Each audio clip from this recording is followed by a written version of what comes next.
Familia, this is Hugo, the co-founder of Men Aligned, and I'm here to invite you all to the next online offering that we have.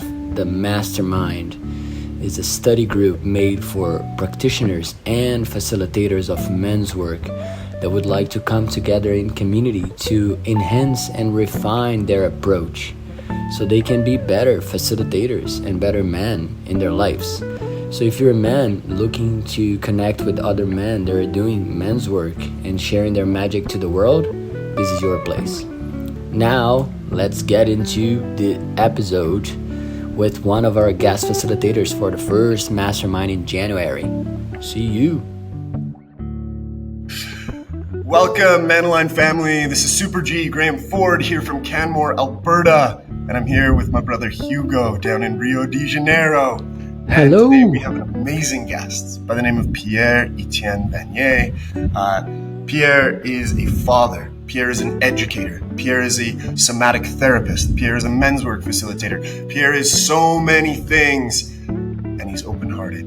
He's a brilliant man. And today, I know we're going to come in real hard and really hot. Thank you for being here. The gratitude and honor is all mine. Thank you, brothers, for the invitation. I think we're going to have a great talk today. Pierre, we're so happy to have you here. Outside of all those labels, who is Pierre Vannier? Who is Pierre Etienne Vannier? So we're going there, huh? Just like that. Yeah. Well, Let's do it. I mean, you know, the first thing that comes to mind is more of a seeker. You know, I think this is I've been doing this quote unquote work. I've been on this journey for the past 20 years, working with a variety, dancing, supporting, you know, people with a variety of challenges and traumatic experiences in their life, HIV, AIDS, cancer, trauma, torture, you know, sexual abuse, and so on and so forth. And it's just really reminded me that healing is, I think, and I speak for myself, and you know, it is the most exciting journey that I can be on. Like, this is getting to know myself, you know, getting to understand who am I behind all these masks, all that facade of, like you said, I'm the facilitator, and I'm the this, I'm the that, and it's like, it's just my ego being like, look at this, you know, here, right here, don't. But I like the idea of being able to just take this mask off and be like, look, I'm just at the end of the day, I'm just trying shit out, you know. I'm just in a space with people, we're holding hands and we're trying to see each other deeply and honestly, and with vulnerability and courage and compassion and hopefully some love. So that I guess a seeker, whether it's in my religious practices or my work or my relationship with my wife of 20 years or my kids, all of it is aiming towards maybe being more, you know, getting to meet myself and getting to allow myself and my loved ones, you know, to really see each other more honestly. Am I making sense here? Oh, you're making a lot of sense, brother. Trust us. Yeah. And I think something that you mentioned right in the beginning that comes up to me really alive is that, like Carl Jung quote, right? Like, dominate all the practices, all the theories, but when you're dealing with people, just be another human being, and just be another human dealing with another human. And I think that's beautiful and really defines everything that you bring on the table.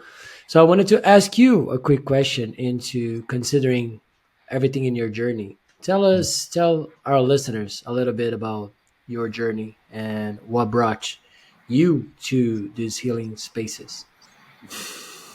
I don't know. Aren't we all here because of our own wounds? Is that what it is? Like, you know, we're just we're all seeking, we're all looking for ways, you know, to heal and to grow. I mean, you know, one of the many stories that took me there is really, I was in a long time ago, I was working as a journalist, and there was a lot of searching and investigating and asking questions and connecting with people and trying to understand things. And then I understood that it's not really what I wanted to go deeper. into that relationship with people and deeper into these spaces of courage and vulnerability. And then I started to work for the United Nations. I spent like about almost like 8 years, almost a decade, working with supporting people dealing with HIV and AIDS. And I realized, just like what you said, like beyond the theories, beyond the PowerPoint presentations and the leadership workshops, the only thing that I felt mattered and had an impact was when we created a space that was safe, where people were actually able to feel what they needed to feel. And so I was like, this is interesting. So as I was working for the UN, I started to study different modalities for nervous system regulation, and the list of modalities is long, but the modalities are irrelevant. If just a little tangent here, because I was talking to I was being interviewed recently, and the people were like, "Tell me about breath work." And I was like, I don't care to talk about breath work. We're building Noah's Ark. We're building a boat for people to be able to navigate that storm. You're asking me the brand of my hammer. What kind of nails am I using? We're missing the big picture of the conversation. It's not about the tools and the modalities and the techniques, right? It's about understanding how do we navigate these waters. So to answer your question, from there, I started to 15 years ago, I started to work in private practice. After a couple of years of juggling things, I was like, this is the shit. This is the most amazing things I've ever experienced in my life, to be in these spaces of courage and vulnerability, and seeing people digging deep. And so that's when I was like, I really need to get better at that. I really need to understand how that works. How does the nervous system work? How does that us as human beings, why do we get traumatized? Why do we get stuck? Why do we get violent? Why do we shrink, right? Why do we have all these weird patterns and habits? And so that started the journey of studying and holding space and healing, because obviously it comes together. And then 20 years later, here I am. All right, Etienne, thank you so much for that answer.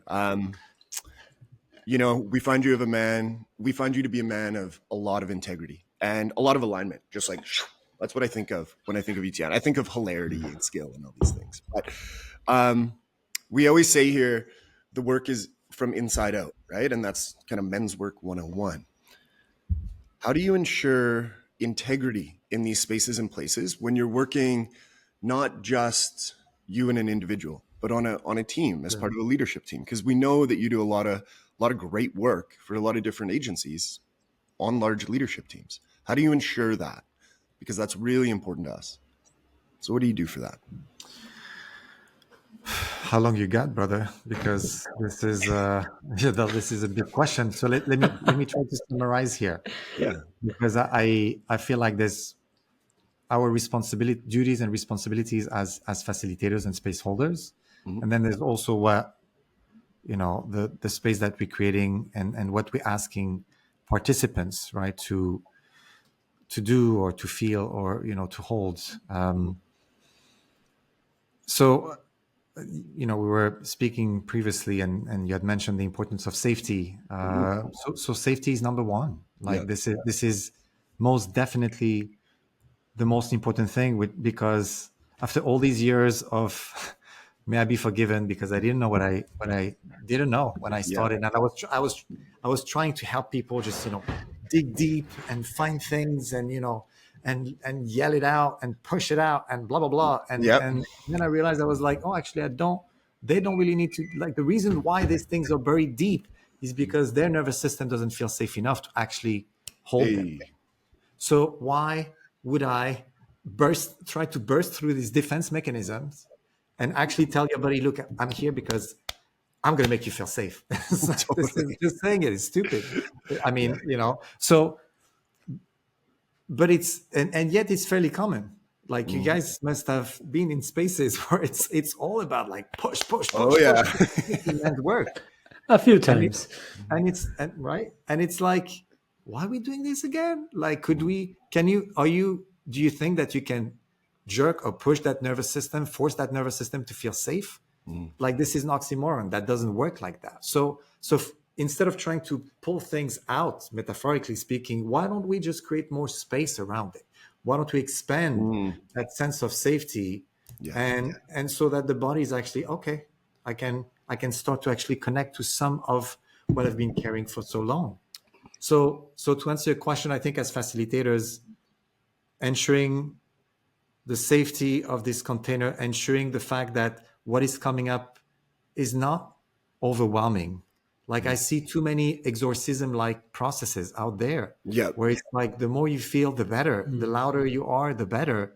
And I'm not saying there's no place for a good yell or a good cry, or like they have a purpose too. But I'm saying we can't just, oversimplify the complexity of the nervous system. And when we actually start to build that space and feel safe, and we need to help people understand that they don't have to feel everything right here, right now. And I'm speaking here, like a couple of weeks ago, I was in a retreat with about 80 people, Yep. including 50 women and 30 men. And I feel like I spend a lot of my time being like, let's slow down, guys. Ladies and gentlemen, let's slow the Yeah. fuck down. I don't know if what's the cursing policy on your Oh, yeah. podcast, but it was like, I was really, at the beginning, I was like, okay, we're just going to take it easy, take it easy for fuck's sake. Like, what are you doing here? Like, we're 5 minutes into the session and you like half of the people on the floor yelling. And I'm saying that respectfully with much love, because people crave, they've been holding it for so long. Yeah.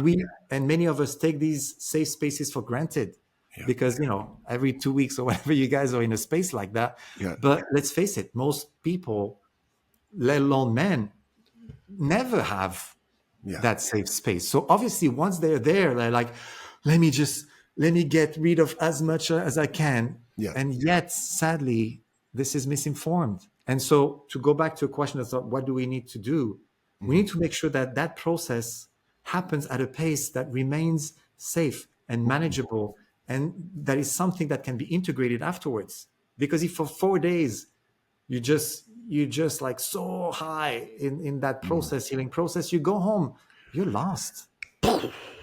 You're like, how do you deal with that, like, expansion? And forgive me for the image, but it's like a birth. It's like that cervix. Give it time. This is an emotional birth. And then you're trying to break through, something's going to tear.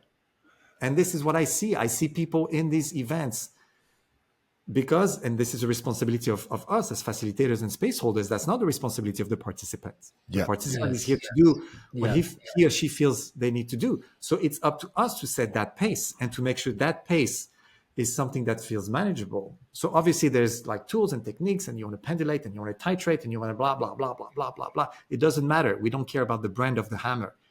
But we need to make sure as facilitators, we step in and we like slow things down.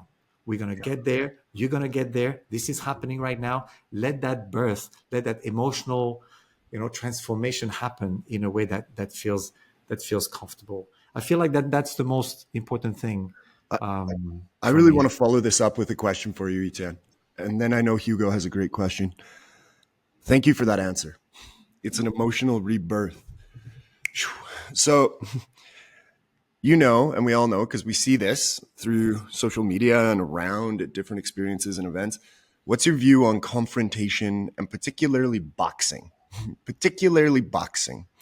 And yeah, I've had some really positive experiences boxing and some pretty scary ones where my central nervous system was definitely not regulated. And at the end, it felt good. But during that, I wasn't dancing. I might have looked like I was dancing, but little guy inside me was going, oh, buddy. What's your view on this? Because I see this more and more often. I remember when me and you first met at Sacred Sons, prayers up. We always give respect to those guys every episode. We started with wrestling. I remember that. Wrestling, if you recall, out in the desert. That was brutal. Yeah. And now there's many organizations that are using boxing. So what's your view on that? Because I love the piece you were saying about the soft, the slow, like, let it come. We don't need 90% of participants screaming on the ground, having these big cathartic moments. If that comes, it comes. I mean, I think combat, whether it's boxing, whether it's wrestling. I mean, the bigger picture is confrontation. The bigger question is, what about confrontation? So whether you have boxing gloves on or not, the question is like, what is the purpose of confrontation?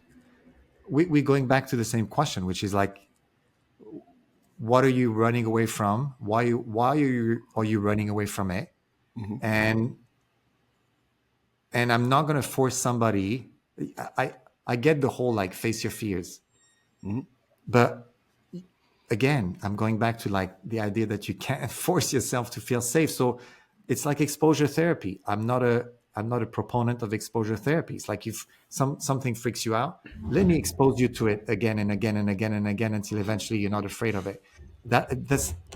It's just not how it works, right? Oh yeah, eventually you might be like so disconnected and checked out from it that. But my point is that's the same for confrontation. Confrontation has a purpose. I think it is a beautiful thing, but the question is, what kind of resources and what kind of support are we providing people before we inviting them to that confrontation? So it's like if you're going to go into that fight with these shadows, because that's what it is, right? It's like that. If we talk about combat, if you specifically talk about combat, boxing, I like you. I've seen so many beautiful things, and people, fighting for a minute and then break it down for like 30 seconds in tears and just like, whoa, what's going on? And then standing back up and be like, fuck that, and just going back to it. And you could see the rise of that warrior. But I think it's a question again, as our responsibility as space holders and facilitators is, how do we show up and what is the space that we're creating? Because I want to be clear that in that confrontation, when you get to that point, we need to take you to the edge, right, of that discomfort. If you go further than that, again, something's got to give, something's going to shut down. That's when that little you that you're talking about, or that bully for some people, that violent. You've seen guys too, I'm sure, who completely flipped and they were going for the kill. And they didn't want to fight in the first place. And they were like, okay, I'm just going to go for it. And then eventually they just lost it. And that should not happen. That's the responsibility of space holder, to be like, I need to call it and I need to rein it in right when they get to that point, because it's an invitation to say, how do you play with that? How do you play with that energy? How do you play with that fire? It's about teaching you. It's about you practicing the idea that it's not that anger or whatever it is that you need to feel into. And I'm mentioning anger because that was my own personal, I always say that it was my poison, but it was also my medicine. Like it was my poison in the sense that I pretended that I never got angry, even though like every single human being on this planet, I would get angry, but I would just not express it in a healthy way. So it would be like through passive aggressive comments with my loved one and like people around me. And so when I started to actually find a space where people were like, it's okay, we can hold it for you.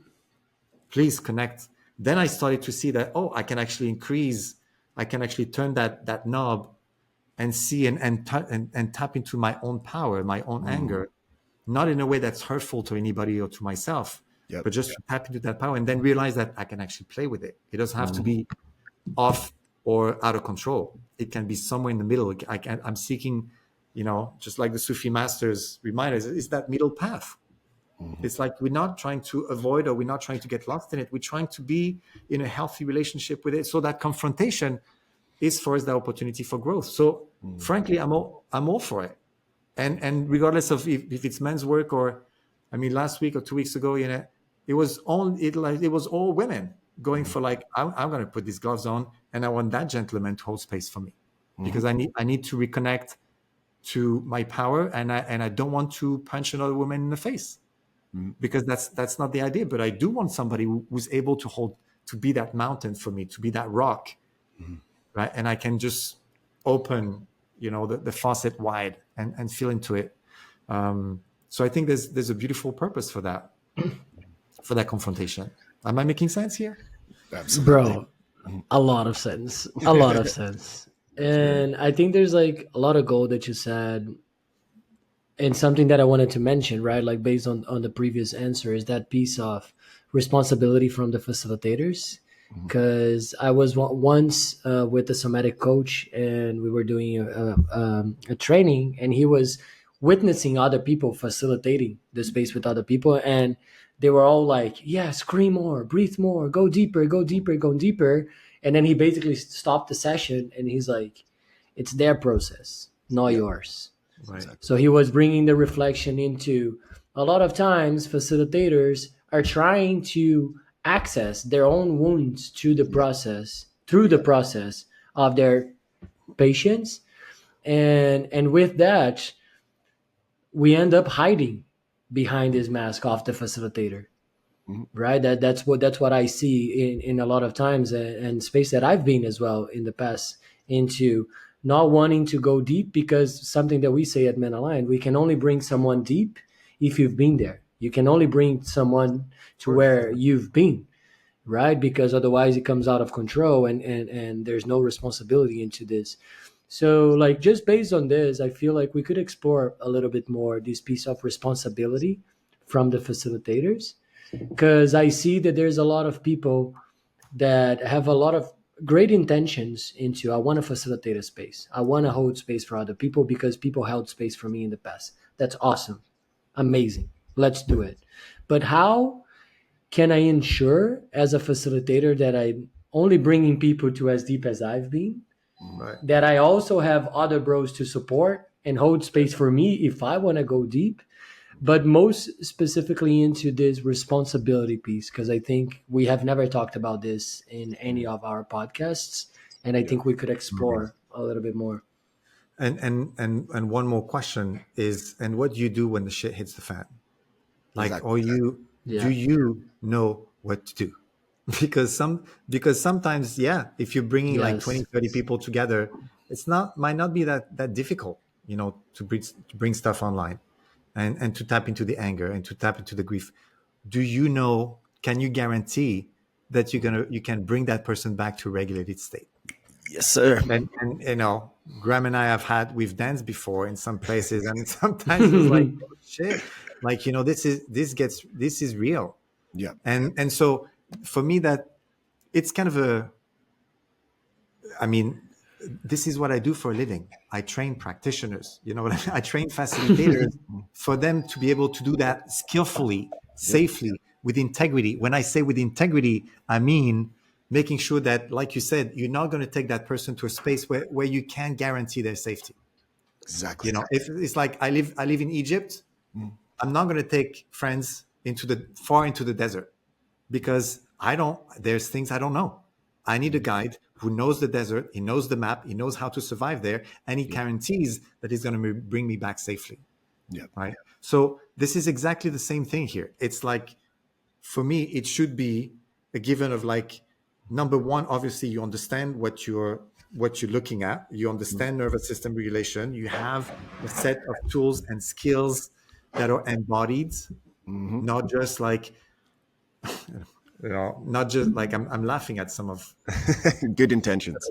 like, Yes. sometimes, like when people go deep and it's like, Hugo, just get some, just let me hug you, or let me give you some, like, some lavender oil, or like, let me, and I'm saying, I want to say that with much respect. It's like, Yes. yes, sometimes it helps, but for fuck's sake, if somebody's going into like a traumatic regression, Yeah, and you might actually make things worse if you don't understand what you're doing. absolutely. Like, hugging somebody in that space, is a problem. Keep going. Keep- Yeah. So, So it it should be, this is like a minimum, right, for anybody. Like, I agree with you, Hugo. Like, there's so many people who are well intentioned, they understand there's so much pain and so many needs out there, and they want to contribute and they want to help, and sometimes they might actually make things worse, because the reason why people are repressing, suppressing, pushing it down, haven't been able to feel it, it's not because they don't want to, it's because it's just too big. And mhm, when they connect to it, they need to be held in a way that is skillful, in a way that is safe. And so, to people, when they start to experience big waves, that's my question. Like that's a very easy thing to do, actually, to check. I think the skill level of somebody is like, well, if that person goes into a traumatic regression, what would you do? And if the answer is like, well, we're just going to hold space and put hands on, then I'd be like, well, then I'm not sending you my clients, into your retreat, because then I know that you don't have a fucking clue as to like what could be done. And don't get me wrong, there's a million things that could be done. Like there's many tools, there's many ways, there's, as in the words of my teacher, there's as many ways to heal as there are human beings. So I'm not saying it has to be like this, but you need to have a certain capacity here to be able to bring that person back to shore from that storm. What was your question again? The question was just exactly what you did, just exploring a little bit more into the responsibility of the facilitators, and recognizing what's under and behind, like the great intentions, because my dad would always say that like the heaven's full of people with great intentions, right? And hell as well. So it's not about only the intentions, it's about recognizing like the tools that you've got, and putting your ego aside and knowing it's like I can bring people into a certain point. If I want to bring deeper, I need someone else to help me out, and that's also okay. Or I cannot even bring that.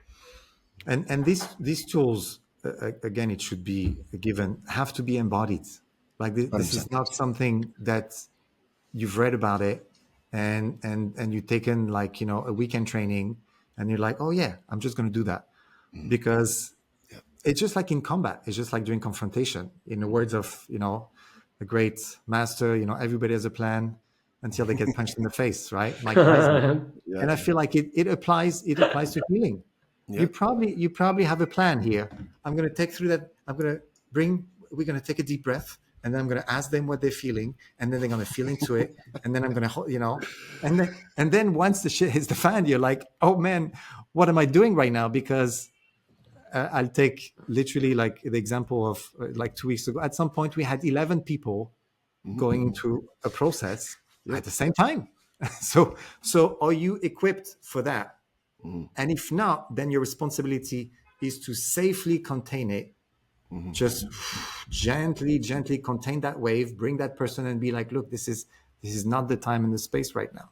Right? And if you can do this is the best way for you to serve, because then you let that person know that they're actually able to feel it without having to go into that big experience, right? They can just, a little bit more and a little bit more until they get that courage and that sense of like, okay, now I can dance. Because how many times have you heard from people, I'm afraid to feel it because I'm gonna get lost in it. Like a humble, just leading with humbleness and curiosity, and having a large toolbox, large skill set. What I really loved about what you were speaking to there is you're not opposed to healing for all. But by speaking to the points that you're speaking to, you're once again illuminating safety, right? Like group integrity. And that can be really hard. I know in my experience with Hugo, for our offerings, we do little, they're basically intake forms, for lack of a better term. But they ask some pretty in-depth questions because it supports us to be able to find good ways to support them and maintain the integrity of the container. Some of our offerings aren't for everyone, and some of them are. So it's unique and it's different. I'm just going to rewind back for a second. So, people wanting to lead. We have lots of listeners here who are open-hearted. They're learning skills. They're embodying some skills. And they're waiting. When do I get to step in? When do I get to do this? How do you know? How do you know as someone who teaches this stuff? I know for myself, my body told me the first time. And I was looking across from a guy and I was like, And that's how that happened. So how do the young men and women that you teach know that they're ready and that they can go with this person where they need to go? Because I humbly say, in my experience, I can go there. And I also recognize one of the most powerful things I can do is if I'm in process with someone and all of a sudden it's not about them, maybe something's come online for me, is I'll look at Hugo and I'll wink and I'll be like, psst. And Hugo might go, heck yeah. Or he might go, in which case that's when we come back up out of the depth, whether that's somatically or however, so that we're not hurting people. So how do these people who are taking this training, embodying stuff, know that, yep, I can do this? How do they know? I don't think it's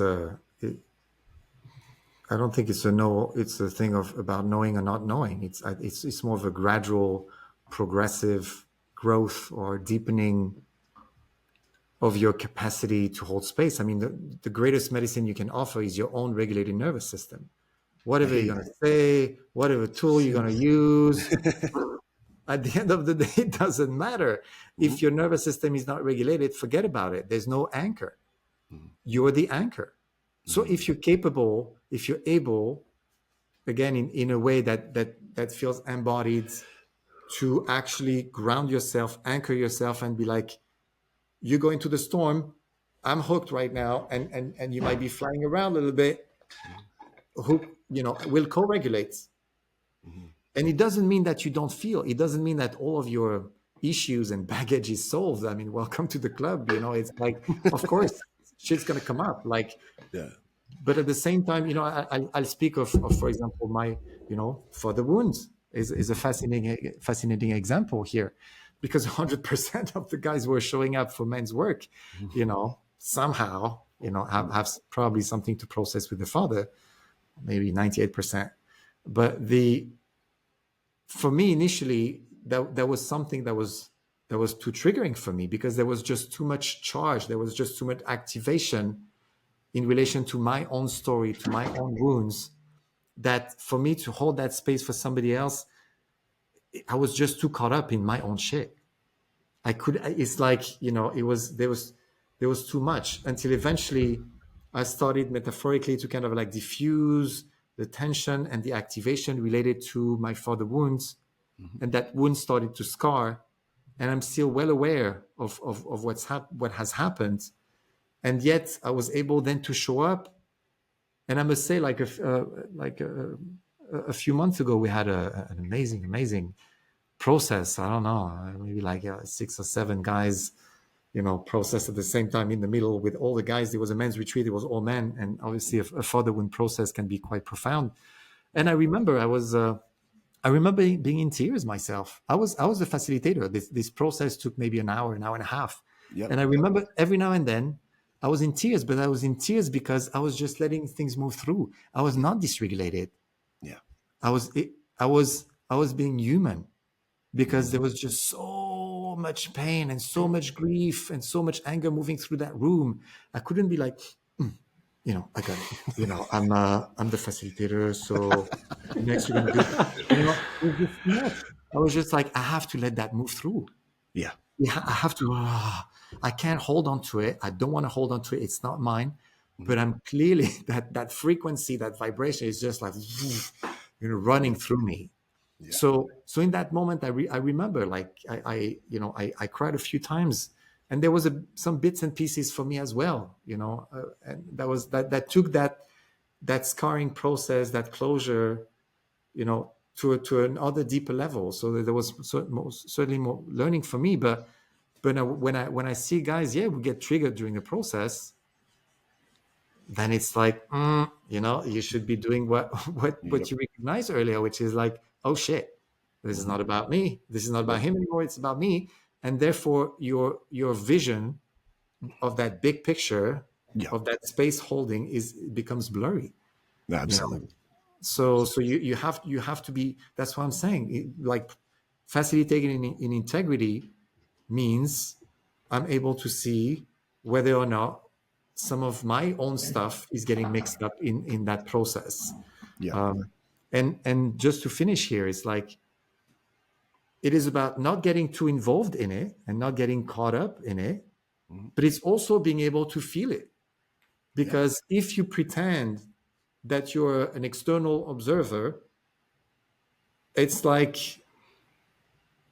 it's like then you're not there with them. Mm-hmm. You have to be there in it with them. That's Yeah. it's like one of my, I often mention one of my mentor, like, I don't know, it was almost 20 years ago, who had mentioned once he told me, he was like, look, the work we do is when our clients are facing that huge wall of fire, like that feels so scary and painful and intimidating, and they don't know what to do. Your job is to put a fireproof jacket on them.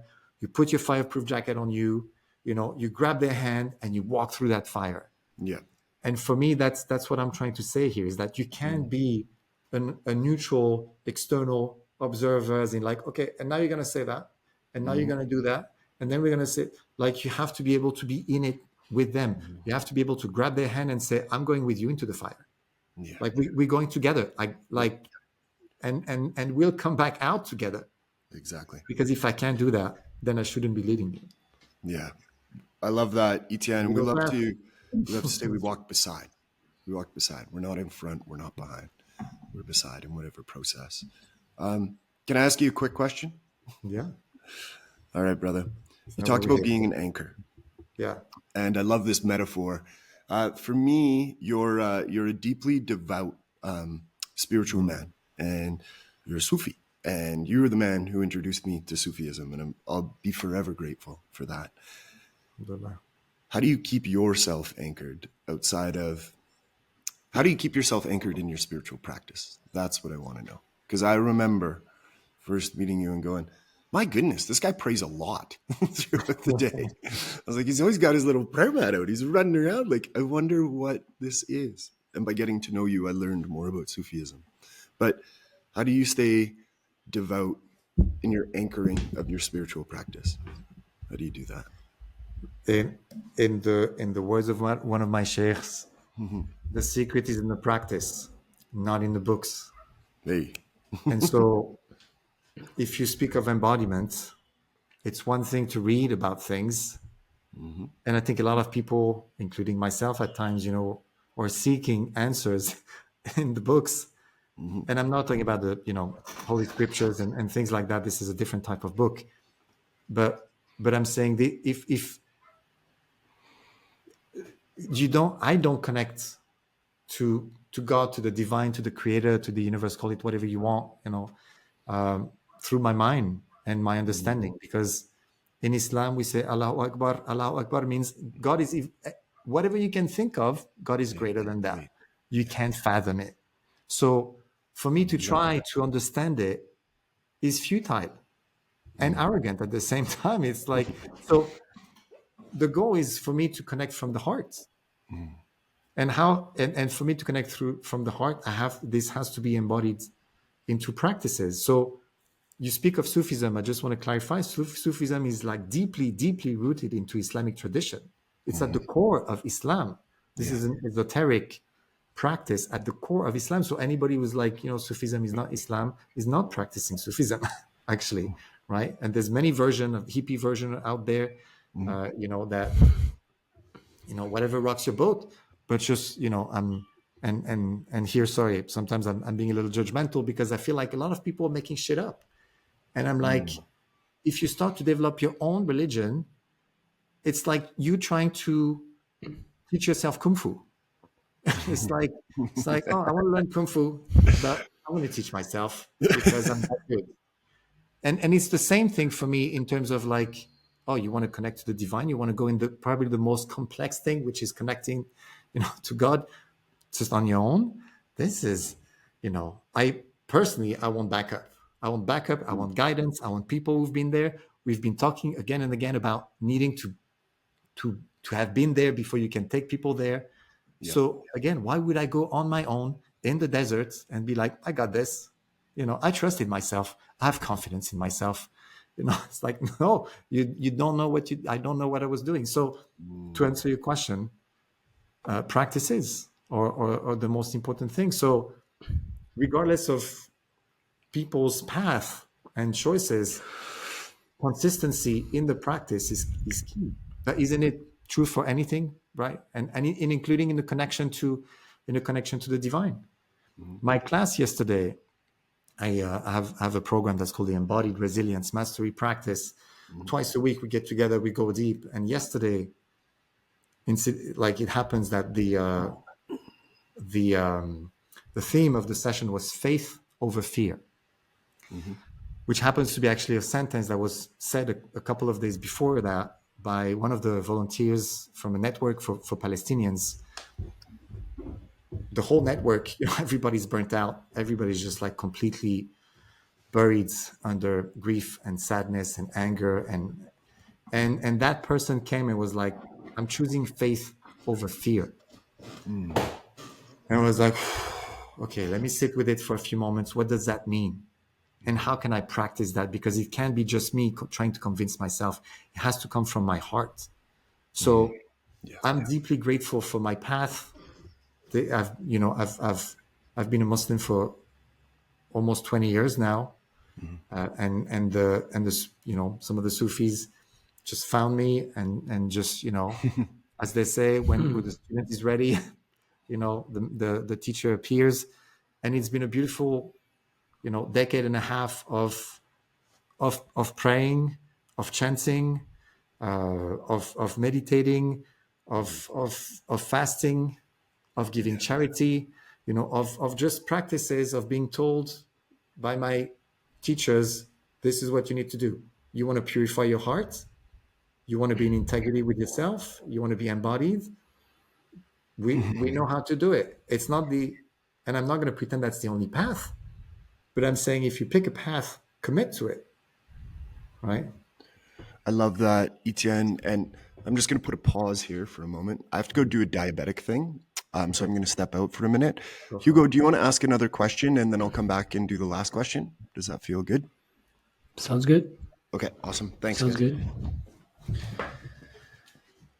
Yeah, bro. I feel like with most of the things that you've been asking or like saying, I just feel like exploring a little bit more of your codes and your wisdom because I'm quite young, but I've been transiting into those spaces, and the more I step in, the more I can identify things as well, trying not to come from a judgmental place, but I also get fired up sometimes when I see people acting without integrity, without like just not only intuition but without presence, right? And I feel like what comes up to me while you're speaking is that like being an anchor and just be the anchor with yourself or like holding space for other people is actually simpler than what it is be present, be a human, and be willing to navigate your own shit first before you want to help someone else navigate their things. And I feel like with that, I tend to see a lot of this, right? People come to spaces, they see facilitators, and instead of being devoted to the practice, they get devoted to the facilitator specifically, right? So with that, we are disconnecting the actual piece of faith, right? The actual piece of connection with the spirit, because it's not necessarily the person, it's the practice that the person is bringing. And that definitely affects, right? When shit hits the fence, right? So with that, wanted to see if based on your experience and based the things that you've been in your life, like if there's anything that have happened in the past with this, or what do you think from those reflections, like what it is to you, what's alive to you?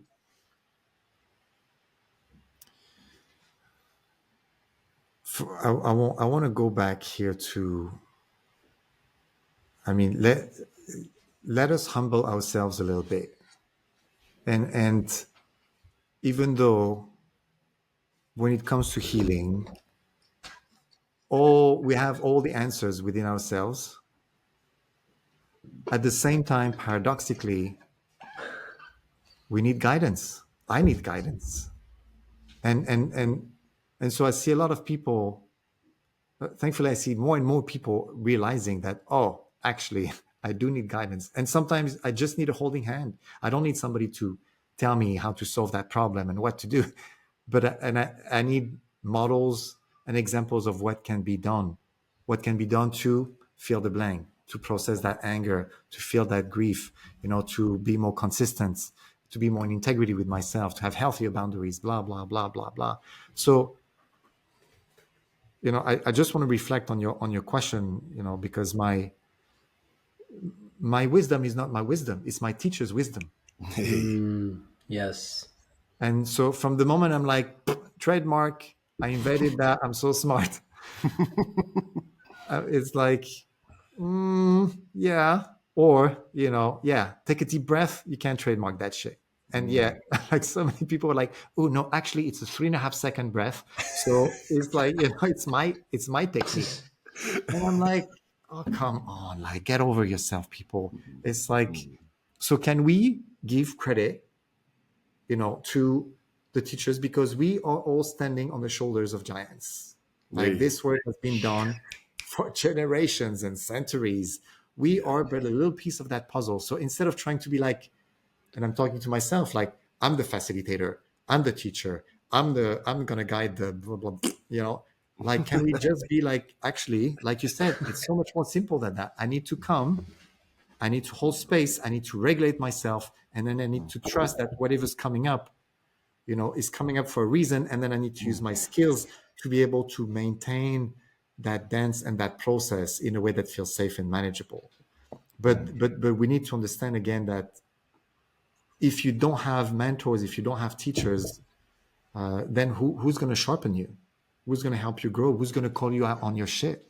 Absolutely. It's difficult, like especially in these spaces. It's so easy. Everything you've said earlier is like, oh, man of integrity and faith and blah. My ego loves that shit. I'm like, oh Yep. yeah, I'm so. And then but then that's all that dirt. Like the way I receive it, if I don't receive it in a clean way, that it puts back a layer of dirt on my heart. Yeah. And I'm like, it's not to say that I'm not great. I'm grateful, for how you see me. And I understand that some of it is also projections of like, what you recognize because you take one to know Yeah. one, blah, blah, blah. And at the same time, what I'm trying to say is like, can we just humble ourselves and understand that everything comes from our teachers? And so what I want is just to make sure that in these spaces, we're able to understand, like you said, that can I be called out on my shit? Like, can I give myself permission, Call to out. not be at the center of that process? Can I understand Yeah. that I should not be at the center of that process? Yeah. Right? That should just, as a space holder, I'm right here. And actually, just to reflect on your comments, G, it's, it's not even I'm by my client's side. It's like, in the words of another of my mentor, I'm half a step behind. Hey. because my goal is not to do the work for you, is actually to help you understand that nobody can do that work for you, and these choices need to be yours. I can't tell you to step forward Yeah. 100%. and through that fire. When you're ready to step forward, understanding that you have the resources and the support that you haven't had before. That's why you didn't step forward in the past, and now things have changed. But I can't push you. And I see that too often, people being pushed, and I regret that. So if we can position ourselves half a step beyond and be like, whenever you're ready, I'm right there with you. Yep. And that That's next step, I'm right Yeah. there with you. And when you need me, and how many times have you guys seen that person where it's like, and they are like, they deep into a process, and you feel like, oh shit, this is getting big, and you're like, hey, do you want to, move on to something else and this, or do you want to stay there because of you ask, because I ask because of my own discomfort. Sometimes I'm like, this is getting big, shall we go Yep. somewhere else? And that Totally. person is not like, no, please, let's stay there. I've been wanting to feel this Yep. for so long. Yes. And I wasn't able to because I've never felt that safe. I've never Hey. felt held like this. And the only thing that is allowing this is that container, your own regulated nervous system, as that, because they're actually pinging onto you right Yeah. now. That's why they're able to stay there. Yeah. And so when they stay there, they eventually reach that, that potential where like, it's like, oh, things are starting to shift. What happens when you stay there for a little bit? Well, it actually starts to feel different. Here you go. Now we're talking. Now we're reframing and repatterning that story. And the last thing I want to say is that when I say let's get over ourselves, and how great and skilled and, we are, to understand that it's all divine guidance, and the most beautiful work that can happen is the moment when you actually let go. I mean, last week, literally every process I had planned happened completely differently. Right? Every session was just like completely different in a much better way. And so, and at some point, I had to be like, okay, I'm just going to trust that I'm here. I trust that my team is here, and we all committed to that space, and we're not going anywhere, and we grounded and anchored as fuck as much as possible. And from here, okay, what needs to happen? And in that moment, you call it whatever you want, channeling or divine guidance, but that question that pops up again, is it the voice of, it's not my voice, it's the voice of my teachers, it's the voice of these angels or God, or it's a divine intervention that's like, you need to ask this right now. And I think that's the next level to those who kind of want to learn and want to go deeper into that work, is like, learn your tools, learn your skills, so that when you go there, you don't have to get caught up in the nitty gritties and in the techniques and in this. You can just be there, and you can just hold that space and understand that if that person, if it's maktub, as we say here, if it's written in the stars that that person is going to heal today, nothing you can do is going to get in the way, and nothing you can do is going to make it happen faster. so Yeah. just so just take a breath, be there, and guide mindfully, and humbly. Alhamdulillah. Deep So, bows to all the mentors and all the teachers that walked Yeah. the path, so we could be Yeah. here sharing this message. Yeah. one of my favorite quotes from you, Etienne, and you got a bunch, is something along this line. Often when I've sat in a session with you, or we've been on a call, you'll say something like this at the end. You'll say, if any of this was helpful, it comes from my mentors. Anything that wasn't is from my ego, and just leave it. And I love that. So we're going to invite you into our last question. So the invitation here, Etienne, is to close your eyes down, ground into the floor, take precisely 3.5-second inhales. No, I'm kidding. Just take some deep breaths in through your nose, out through your mouth, and just ground in. Because this is a really important question. I want you to see if you can see your ancestors in your mind, starting with your parents and their parents and their parents, and so on and so on and so on. 7 generations back. And then we want you to see if you can see your futures, starting with your kids, maybe their unborn kids, and so on and so on and so on. 7 generations forward. And you're standing in front of all these people, and you can tell them one thing. What are you going to tell them? Is it one word? Is it one sentence? It can be Is a it one powerful, idea? potent, something powerful and potent. I mean, the very first thing that comes up is just gratitude. There's 2 things. Number one, it's like, thank you. It's like, thank you for being here, for making all of this real and possible. Another part of me is like, I'm sorry, that I've had to go through all of that, and so much of that pain that at that time, is being passed on. And all I can say is like, I'm going to do my very best to not pass it on, or at least to lighten the loads of, what was passed on to me. Like this is the number one reason that I'm doing this work is so that my children don't have, don't have to deal with the shit I've dealt with. They'll deal with their own shit. I trust that as a parent, I made mistakes, and they'll do their own work and their own podcasts and their own retreats, and yet it's like, can we break some of these cycles here?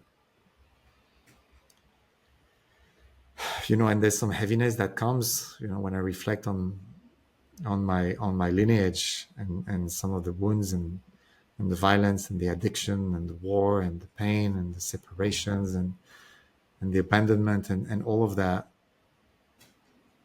And at the same time, part of me is like, well, know that I'm personally like, all of this led to me being a deeply happy person. Like I couldn't be more grateful. Even all these wounds shaped me into the man I am today. And I'm grateful for the scars. I'm grateful for the opportunity to explore, because if it wasn't for the wound, if it wasn't for some of the shit I'm dealing with, I'd probably be yet another asshole in the matrix, just not giving a fuck. And because of these wounds, I was pushed, forced, guided, whatever, I was, but to actually do this work and get to meet, myself, get to meet beautiful men like you, brothers, and so many others. And so it's like, I wouldn't change anything. So it's a thank you, it's a sorry, and it's I'm doing my best. And thank you for the support. Pierre Etienne, a man of gratitude, a man trying to lighten the load. Brother, thank you so much. Where do we find you? Where do our listeners find you? I know where to find you. Where do our listeners find you? Well, when you come to the pyramids, then it's the third light on the left, and if you're not in Egypt, then people can find me on IG at P.E. Vannier, so P like for Pierre, E for Etienne, Vannier is like my last name, and also at embodiedresilience.co. So as I said, I teach people how to reset the nervous system, and I teach facilitators, coaches, therapists, and anybody who wants to learn the beautiful art of holding space, how to do that with the body, tapping into the body's wisdom. So all this information is on embodiedresilience.co. Hit me up. Let's talk. And thank you again, brothers, for the invitation. Thank you for the beautiful work and for putting it out there. Thank you, brother. Thank you, brother. Honestly, and I hope to all of our listeners that we're here, regardless if you facilitate or if you don't facilitate spaces, just a great reminder to sit with your mentors, sit with your mentors, take a few deep breaths in their presence so you can share your presence with other people in the future. That's definitely... Sorry? And if you don't have mentors, seek some people. Seek them. Become a seeker, because you don't have to do this alone. Because it's all the manifestation too. If you don't have mentors but you're manifesting, trust me, they will show up in your life. And with that, is just deep bows to you, brother. Deep bows to your devotion, and likewise, deep resonating and the firing up in some moments too. So thank you. We are not alone in that piece too, so that's amazing. And with that, saying thank you to all the listeners. Hope you all enjoyed, and I'll see you on the next podcast. Ow.